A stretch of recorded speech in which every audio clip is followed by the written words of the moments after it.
आपल्या धावपळीच्या आयुष्यात जिथे आपलं लक्ष करिअर, यश आणि भौतिक गोष्टींवर असतं, तिथे कधीतरी एक प्रश्न मनात येतोच, हां, की मी हे सगळं का करतेय? या सगळ्याचा अर्थ काय? मी कोण आहे?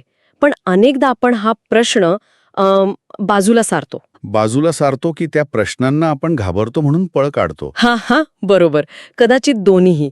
म्हणूनच आज आपण ह्या अस्वस्थ करणाऱ्या पण तितक्याच महत्वाच्या प्रश्नांना जरा भेटणार आहोत. आपल्याकडे विद्यावाचस्पती विद्यानंद यांच्या लेखनाचा एक संच आहे आणि त्यांचा मुख्य प्रश्न आहे की आजच्या जगात आध्यात्मिकता खरंच आवश्यक आहे का? हा खूप मोठा प्रश्न आहे. हो. आणि आपण हे आधीच स्पष्ट करूया की ही चर्चा कोणत्या पंथाबद्दल, देवधर्माबद्दल किंवा कर्मकांडाबद्दल नाहीये. अजिबात नाही. तर विद्यानंद यांच्या मते आध्यात्मिकता म्हणजे नेमकं काय आणि जीवनाच्या प्रत्येक टप्प्यावर तिची गरज का भासू शकते यावर आपण जरा खोलात जाऊन बोलूया. नक्कीच. आणि मला वाटतं सुरुवातच लेखकाच्या व्याख्येपासून करायला हवी, कारण आध्यात्मिकता या शब्दाला इतके अर्थ चिकटले आहेत. हो, की मूळ संकल्पनाच खरून जाते. अगदी. लेखकाच्या मते आध्यात्मिकता म्हणजे जगाचा किंवा जबाबदाऱ्यांचा त्याग करणं नाही, ती आहे मनाच्या जागृतीची अवस्था. ओके, मनाच्या जागृतीची अवस्था. हे आपण खूप वेळा ऐकतो, पण खरं सांगायचं तर हे थोडं अमूर्त वाटतं. म्हणजे नेमकं काय? बरोबर. लेखक त्याला अधिक सोपं करतात. त्यांच्या मते या जागृतीचे 2 स्तर आहेत. पहिला स्तर आहे सक्रिय जागृती. सक्रिय जागृती म्हणजे आपण जाणीवपूर्वक आपल्या विचारांवर आणि भावनांवर लक्ष ठेवायला लागतो. उदाहरणार्थ, मला अचानक राग का आला? किंवा माझ्या मनात हा असुरक्षिततेचा विचार कुठून आला? हे म्हणजे आपण आपल्याच मनाचे साक्षीदार बनतो. अच्छा, म्हणजे स्वतःच्याच डोक्यात चाललेल्या ट्रॅफिकवर लक्ष ठेवण्यासारखं झालं. अगदी. अचूक उदाहरण आहे. सुरुवातीला गोंधळ वाटेल, पण हळूहळू पॅटर्न लक्षात येऊ लागतो. आणि सरावाने याचा दुसरा स्तर येतो, ज्याला लेखक सहज जागृती म्हणतात. सहज जागृती ही अशी अवस्था आहे जिथे तुम्हाला साक्षीदार बनायला वेगळे प्रयत्न करावे लागत नाहीत. ती तुमच्या स्वभावाचाच एक भाग बनते.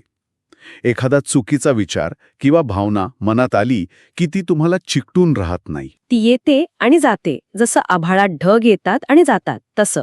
परफेक्ट. तुम्ही त्या विचारांशी किंवा भावनांशी स्वतःला जोडून घेत नाही. आणि हीच खरी आतली स्थिरता आहे. हे खूप इंटरेस्टिंग आहे. म्हणजे हे फक्त पॉझिटिव्ह थिंकिंग नाहीये, तर विचारांच्या पलीकडे जाऊन एक स्थिर जागा शोधणे आहे. हो. पण इथे मला एक व्यावहारिक अडचण जाणवते. आपण ज्या जगात राहतो ते खूप स्पर्धात्मक आहे. करिअर, टार्गेट्स, ह्या धावपाळीत ही सहज जागृती शक्य आहे का? की मग यशस्वी होणं आणि समाधानी असणं या 2 वेगळ्या वाटा आहेत? आणि हाच या लेखनातला सगळ्यात महत्वाचा मुद्दा आहे. लेखक याला आध्यात्मिक गरिबी असं म्हणतात. आध्यात्मिक गरिबी? हो.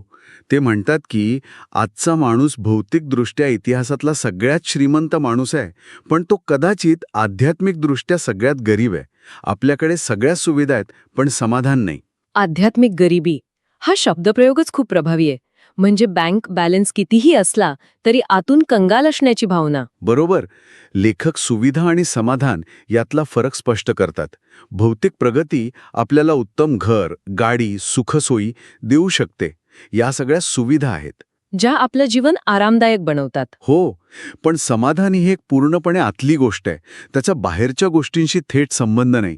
ते एका यशस्वी उद्योगपतीचं उदाहरण देतात, ज्याने 40शीतच प्रचंड यश मिळवलं होतं, पण तो आतून तितकाच रिकामा होता. आणि त्याला वाटायचं की पुढचं यश मिळालं की ही पोकळी भरेल. नेमकं. पण प्रत्येक यशानंतर ती पोकळी अजूनच मोठी व्हायची. हे एक न संपणारं चक्र आहे, नाही का? हो. एका इच्छेच्या पूर्ततेनंतर तात्पुरतं सुख मिळतं, पण लगेच दुसरी इच्छा तयार होते. अगदी. याउलट आध्यात्मिक दृष्टिकोन काय करतो? तो तुम्हाला कृती करण्यापासून थांबवत नाही. तो तुम्हाला कृतीमागच्या हेतूवर विचार करायला लावतो. लेखक म्हणतात, कृती करा, यशस्वी व्हा, पण आपलं सुख त्या यशाच्या परिणामाशी जोडू नका. कृती करण्यामधला आनंद घ्या. हो. यालाच ते फळाची अपेक्षा न ठेवता केलेले कर्म म्हणतात. पण सोप्या भाषेत याचा अर्थ आहे प्रक्रियेचा आनंद घेणे. हे ऐकायला खूप आदर्शवादी वाटतं. म्हणजे एखाद्या महत्वाच्या प्रोजेक्टवर काम करत असताना त्याच्या निकालाचा विचार न करणं कसं शक्य आहे? शक्य आहे. लेखक म्हणतात की लक्ष यशस्वी होण्यावर केंद्रित करण्याऐवजी उत्तम काम करण्यावर केंद्रित करा. अच्छा. जेव्हा तुम्ही कामात पूर्णपणे झोकून देता, तेव्हा तुम्हाला निकालाची चिंता करायला वेळच मिळत नाही. तुमचं कामच तुमची प्रार्थना बनते. म्हणजे समाधान हे यशात नाही, तर त्या कामात पूर्णपणे समर्पित होण्यात आहे. अगदी. त्यामुळे भौतिक प्रगती आणि आध्यात्मिकता परस्पर विरोधी नाहीत. उलट आध्यात्मिकता तुम्हाला त्या प्रगतीच्या प्रवासात अधिक स्थिर ठेवते. ती तुम्हाला बर्नआउट होण्यापासून वाचवते. ओके, म्हणजे आध्यात्मिकता ही यशाच्या मार्गातला अडथळा नाही, तर एक प्रकारचा शॉक ॲब्झॉर्बर आहे, वाह, छान शब्द आहे. जो प्रवासातले धक्के सहन करायला मदत करतो. हा दृष्टिकोन खूप वेगळा आहे. बरं, हे झालं वैयक्तिक समाधानाबद्दल. पण या आतल्या बदलाचा बाहेरच्या जगावर म्हणजे समाजावर काही परिणाम होतो का? हो, आणि लेखकाच्या मते हाच आध्यात्मिकतेचा खरा उद्देश आहे. ती केवळ वैयक्तिक मोक्षासाठी नाही. जेव्हा एखादी व्यक्ती आतून जागृत होते तेव्हा तिच्यात स्वाभाविकपणे करुणा आणि सहानुभूती वाढीस लागते. कारण मी आणि इतर हा भेदच तिच्यासाठी धुसर व्हायला लागतो. बरोबर. पण मग इथे एक मोठा प्रश्न उभा राहतो. इतिहासात आपण पाहिलं तर धर्माच्या आणि तथाकथित आध्यात्मिकतेच्या नावाखालीच तर सगळ्यात जास्त युद्ध आणि रक्तपात झाला आहे. महत्वाचा मुद्दा आहे. यात काय फरक आहे? हा खूप महत्वाचा प्रश्न आहे आणि लेखकाने यावर स्पष्ट भाष्य केलं आहे. ते म्हणतात की जेव्हा आध्यात्मिकता एका संघटनेचं रूप घेते तेव्हा तिचा मूळ गाभा हरवतो. मग तिथे स्पर्धा सुरू होते, माझा मार्ग श्रेष्ठ आणि तुमचा मार्ग चुकीचा. अगदी. तिथे नियम, कर्मकांड आणि अस्मितेला महत्त्व दिलं जातं, मूळ अनुभवाला नाही. ही झाली संघटनात्मक गोष्ट. आणि खरी आध्यात्मिकता? लेखकाच्या मते खरी आध्यात्मिकता ही पूर्णपणे वैयक्तिक आणि आतली गोष्ट आहे. तिला कोणत्याही लेबलची किंवा संघटनेची गरज नाही. ती अस्तित्वाच्या एकतेचा अनुभव घेण्याबद्दल आहे. आणि जिथे एकतेचा अनुभव आहे तिथे द्वेष किंवा संघर्ष कसा असेल? नेमका हाच मुद्दा आहे.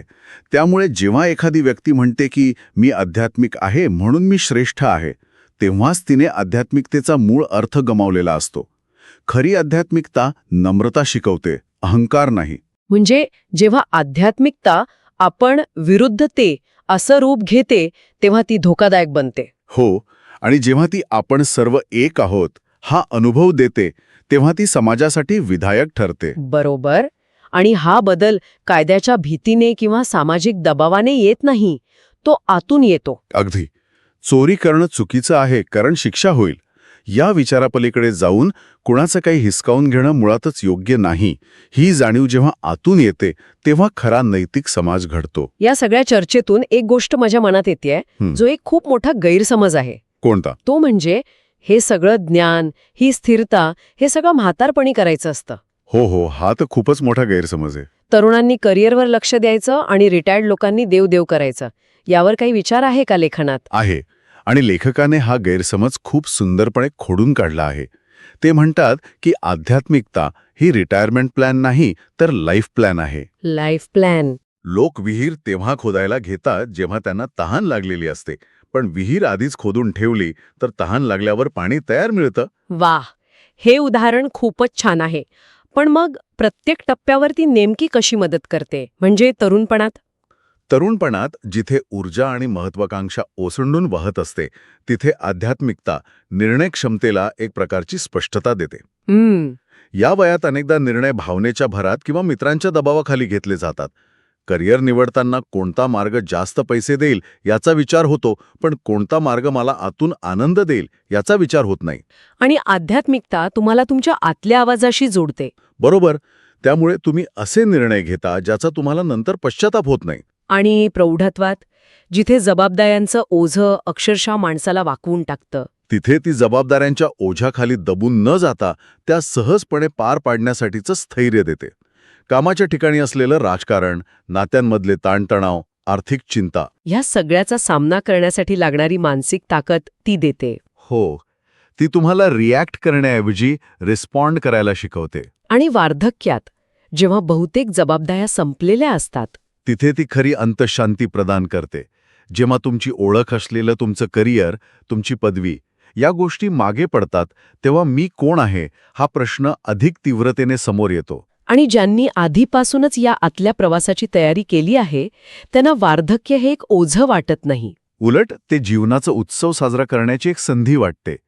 त्यांना एकटेपणा जाणवत नाही कारण ते स्वतःच्याच सहवासात आनंदी असतात. म्हणजे प्रत्येक वळणावर तिचं स्वरूप बदलतं, पण तिची गरज कायम राहते. सुरुवातीला आपण ज्या प्रश्नाबद्दल बोललो होतो, मी कोण आहे? हो, मी कोण आहे, या सगळ्या चर्चेनंतर मला वाटतं की ह्या प्रश्नाचं उत्तर शोधण्याचा प्रवास म्हणजेच आध्यात्मिकता. बरोबर, अगदी. लेखक म्हणतात की या प्रश्नाचं उत्तर कुठल्या पुस्तकात किंवा गुरूच्या शिकवणीत तयार मिळत नाही. ते तुम्हाला तुमच्या आतच शोधावं लागतं. हो. आपली ओळख म्हणजे आपलं नाव, आपलं काम, आपली नाती नाहीत. या सगळ्याच्या पलीकडे जे काही आहे ते मी आहे. आणि त्या मूळ अस्तित्वाचा अनुभव घेण्याची प्रक्रिया म्हणजेच आध्यात्मिकता. आणि हा प्रवास प्रत्येकासाठी वेगळा असणार. हो, म्हणूनच लेखक शेवटी म्हणतात की आध्यात्मिकता आवश्यक आहे की नाही याचं उत्तर प्रत्येकाने स्वतः अनुभवातून शोधायचं आहे. हा एक पूर्णपणे वैयक्तिक प्रवास आहे. कोणाला ध्यानातून मार्ग सापडेल तर कोणाला सेवेतून. बरोबर, कोणाला निसर्गाच्या सान्निध्यात शांतता मिळेल तर कोणाला कलेतून त्या अस्तित्वाचा स्पर्श जाणवेल.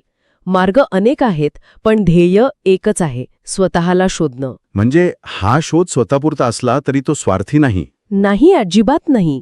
कारण जेव्हा तुम्ही स्वतःला शोधता तेव्हा तुम्हाला कळतं की तुम्ही या विराट विश्वाचा एक अविभाज्य भाग आहात. बरोबर, हीच ती व्यापक दृष्टी आहे जी आपल्याला क्षुल्लक इच्छा आणि संघर्षांच्या पलीकडे घेऊन जाते. तर आजच्या ह्या चिंतनातून एक गोष्ट स्पष्ट होते की आध्यात्मिकता ही केवळ वृद्धापकाळासाठी किंवा जगापासून दूर पळून जाण्यासाठी नाहीये. नाही, ती काहीतरी गूढ किंवा अव्यवहार्य गोष्ट नाहीये. उलट ती जीवन अधिक चांगल्या प्रकारे, अधिक सजगतेने आणि अधिक आनंदाने जगण्याची एक कला आहे. ती एक अशी दृष्टी आहे जी आपल्याला बाहेरच्या गोंधळात आणि वादळातही आतून शांत आणि स्थिर राहायला शिकवते. हो, आणि जसं लेखकांनी म्हटलं आहे, आध्यात्मिकता ही जीवनावर लादलेली गोष्ट नसून जीवनाला उजळविणारी अंतर्गत दीपज्योत आहे. हे रूपक खूप सुंदर आहे. ती ज्योत बाहेरून येत नाही, ती आतच असते. फक्त तिला जागृत करायचं असतं. बरोबर. आणि लेखकाच्या मते याचं उत्तर प्रत्येकाने स्वतःच्या अनुभवातून शोधायचं आहे. पण या सगळ्यावर विचार करताना माझ्या मनात एक शेवटचा प्रश्न येतो. कोणता? आपण नेहमी भौतिक प्रगतीला बाहेर शोधतो आणि समाधानाला आत. आपण या दोन्ही गोष्टींना दोन विरुद्ध दिशा मानतो. पण काय होईल जर आपण या दोन्ही गोष्टींना वेगळं न पाहता आपल्या प्रत्येक कृतीत, आपल्या कामात आणि आपल्या नात्यातच अर्थ शोधण्याचा प्रयत्न केला? अच्छा. कदाचित बाहेरच्या जगात अर्थपूर्ण आणि प्रामाणिकपणे जगणं हीच आतल्या प्रवासाची खरी सुरुवात तर नसेल,